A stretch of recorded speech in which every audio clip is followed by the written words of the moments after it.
अंशों का मूल्यांकन, वैल्यूएशन ऑफ शेयर्स। इस चैप्टर से अपन सबसे पहले देखेंगे कि अंशों के मूल्यांकन की क्या आवश्यकता है। Need for valuation of shares. किसी भी कंपनी के अंशों का मूल्य निर्धारण करना, इसमें जो परिस्थितियां हैं उन परिस्थितियों का नीचे वर्णन किया गया है, अपन देखेंगे। इसमें सबसे पहले है for unquoted shares. Unquoted shares का मतलब ऐसे शेयर्स जो स्टॉक एक्सचेंज में कोटेड नहीं है, जिन लिस्टेड नहीं है, उन्हें अनकोटेड शेयर्स कहते हैं। और जो अनकोटेड शेयर्स होते हैं उनको मेनली ये प्राइवेट कंपनियों के शेयर अनकोटेड होते हैं, क्योंकि उनको शेयर्स को ट्रांसफर करने की इजाजत नहीं होती कंपनी अधिनियम के अंतर्गत, तो उनके शेयर्स कोटेड नहीं होते हैं।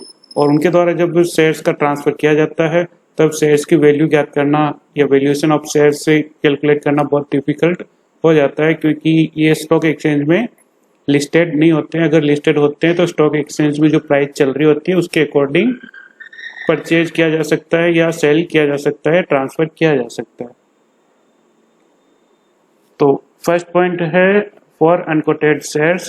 ऐसी सार्वजनिक कंपनी के अंश जो स्टॉक एक्सचेंज में सूचीबद्ध नहीं है, उन कंपनियों के अंशों का एक व्यक्ति द्वारा किसी दूसरे व्यक्ति से क्रय विक्रय करने के लिए मूल्य निर्धारण करना।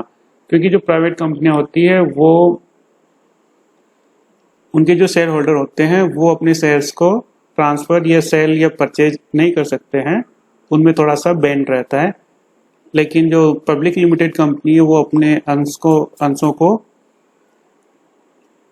आवश्यकता अनुसार परचेज कर सकती है और सेल भी किया जा सकता है।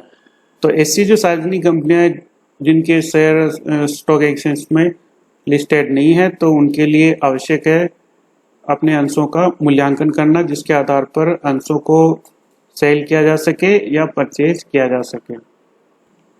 Second, for drafting scheme of amalgamation. Company के एकीकरण या संविलियन या पुनर्निर्माण की योजनाएं बनाने के लिए अंशों का वैल्यूएशन करना आवश्यक है, क्योंकि एक कंपनी का दूसरी कंपनी में विलय इस स्कीम के अंतर्गत होता है।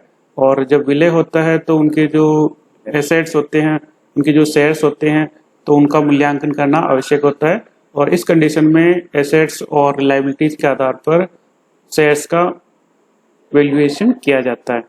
तो for drafting scheme for of amalgamation. Third, on conversation of shares. अंशों का परिवर्तन।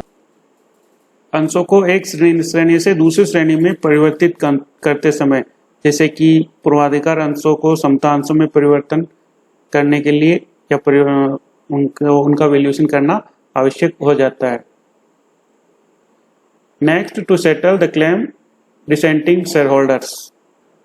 कंपनी अधिनियम के अंतर्गत जब कंपनी के समापन के समय उसका कोई अंशधारी अनुबंध की योजना के अनुसार अपने अंशों को क्रेता अथवा क्रेता कंपनी के पक्ष में स्थानांतरण करने से मना कर देता है, तब उनके अंशों का मूल्यांकन करना आवश्यक हो जाता है।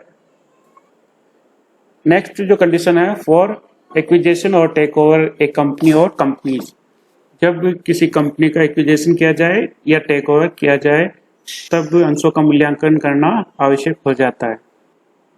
अर्थात जब एक कंपनी द्वारा दूसरी कंपनी को टेक ओवर या एक्विजिशन जब किया जाता है तो उनको पेमेंट करना आवश्यक हो जाता है, और उस कंडीशन में शेयर्स का मूल्यांकन करना भी आवश्यक हो जाता है, क्योंकि जिस कंपनी को टेक ओवर किया गया है उनके शेयर्स को उनका पेमेंट करना आवश्यक हो जाता है।